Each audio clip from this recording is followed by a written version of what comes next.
Assalamualaikum warahmatullahi wabarakatuh. Salam sejahtera bagi kita semua. Ada di mahasiswa yang saya banggakan, khususnya mahasiswa mata kuliah wawasan sosial budaya maritim.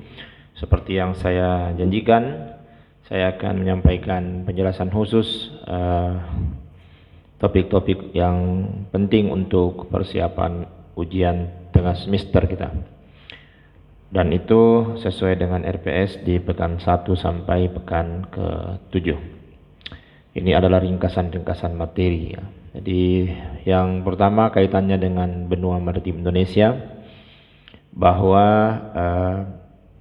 kalau kita bicara Indonesia di peta dunia, kita berada di posisi silang dunia. Nah, tentu dengan kita berada di posisi silang dunia ada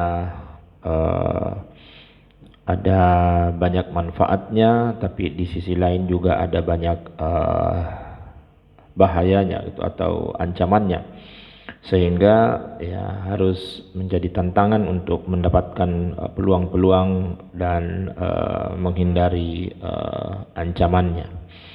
Nah, dengan kita berada di posisi silang dunia, kita berada di daerah Khatulistiwa, dan iklim kita iklim tropis.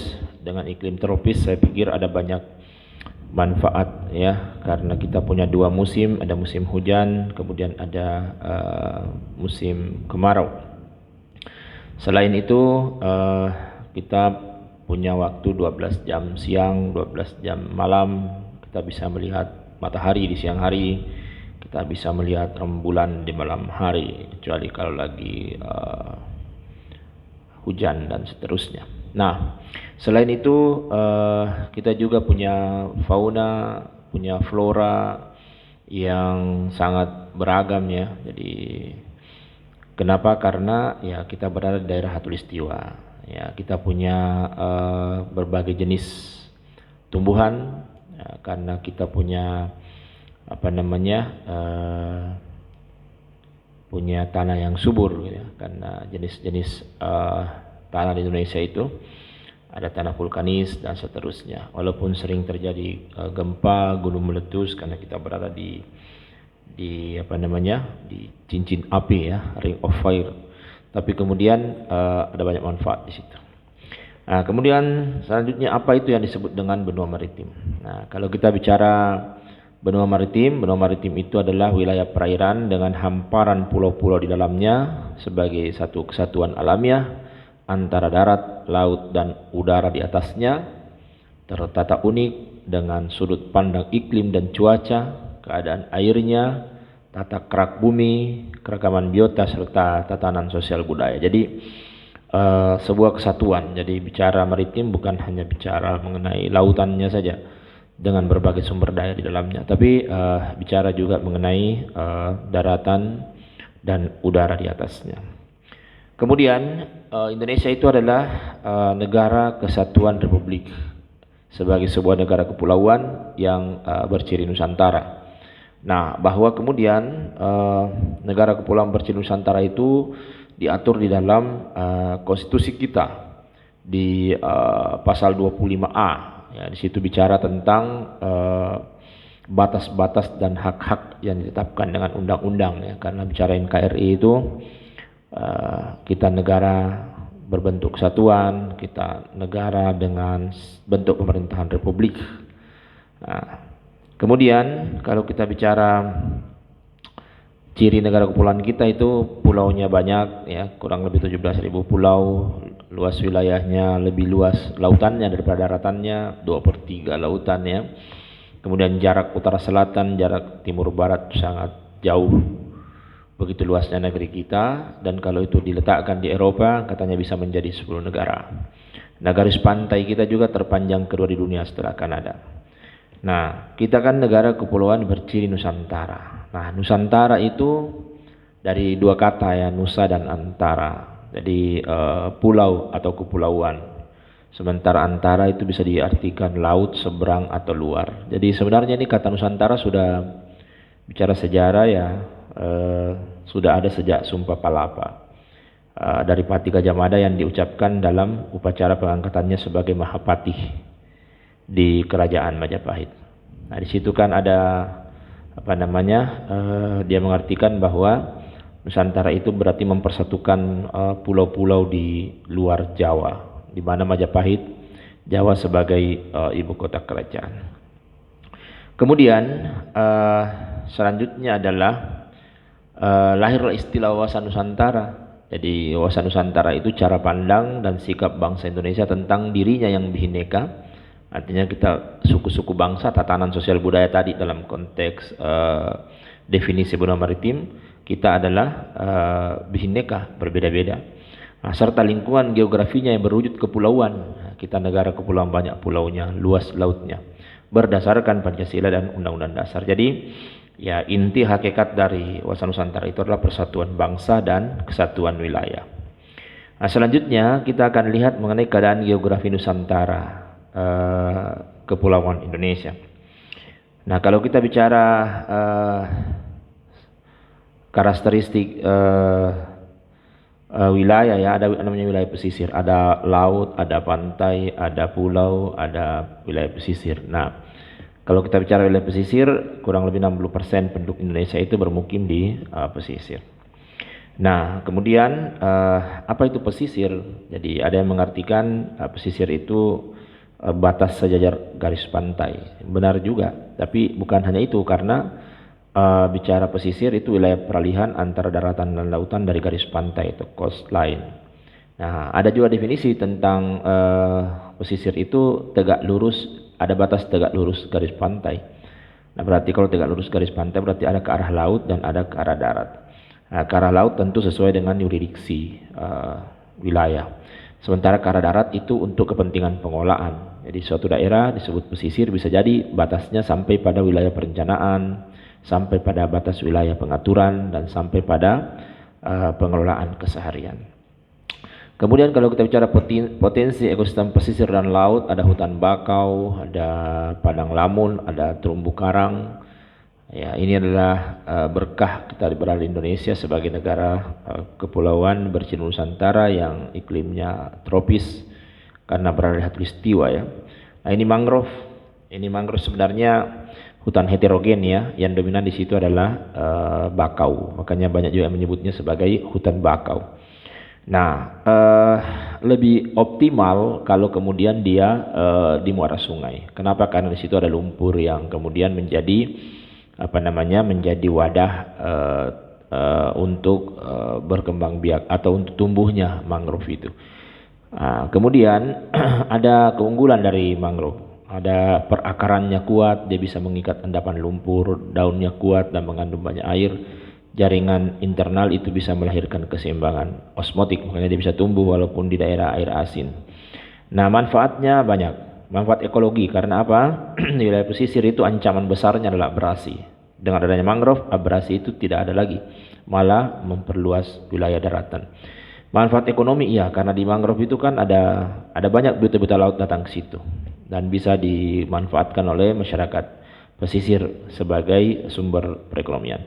Kemudian ada manfaat sosial budaya. Kenapa? Karena ya mereka datang ke sana, seperti sekarang di daerah Tongke-Tongke Kabupaten Sinjai kan sudah jadi objek wisata, dan itu bisa menjadi tempat di mana orang melakukan refreshing, bisa bertemu, berinteraksi, lahirnya kemudian itu bisa menguatkan ikatan-ikatan sosial budaya.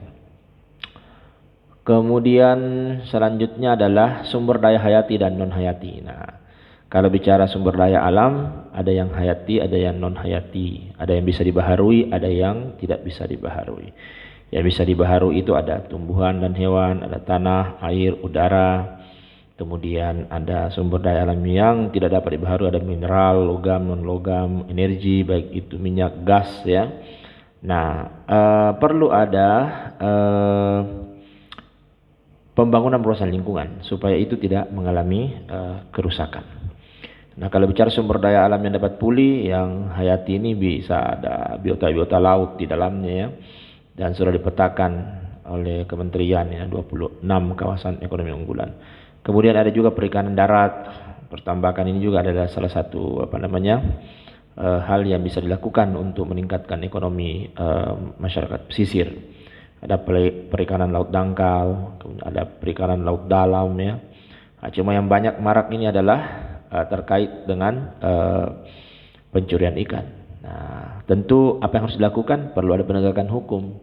Apa yang harus dilakukan, perlu ada sumber daya yang diinvestasikan untuk itu.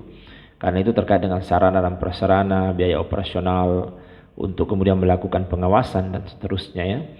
Nah, jadi Angkatan Laut kita seharusnya punya alutsista yang modern ya untuk bisa mengawasi, mengontrol aktivitas pelayaran, aktivitas di wilayah-wilayah kedaulatan kita.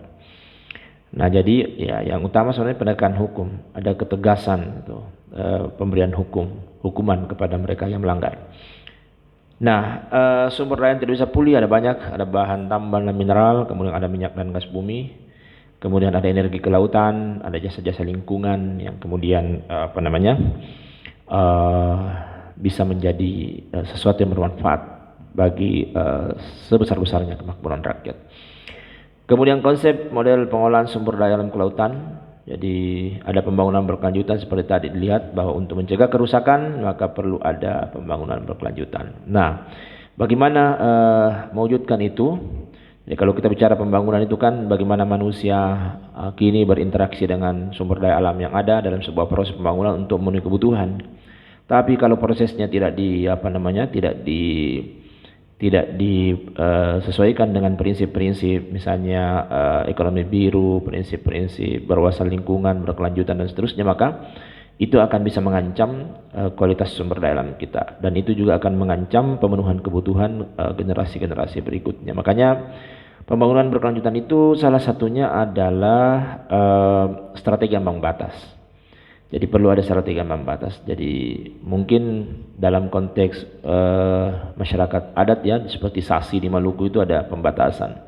Ada ambang batas mengenai berapa yang menggunakan, mengelola, alat apa yang digunakan, kapan dikelola, itu perlu diatur. Gitu. Kemudian perlu ada keharmonisan spasial.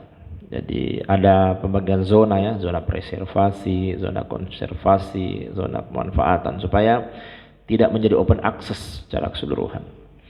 Kemudian selanjutnya adalah konsep pembangunan berkelanjutan. Nah, konsep pembangunan berkelanjutan itu bisa pada banyak dimensi.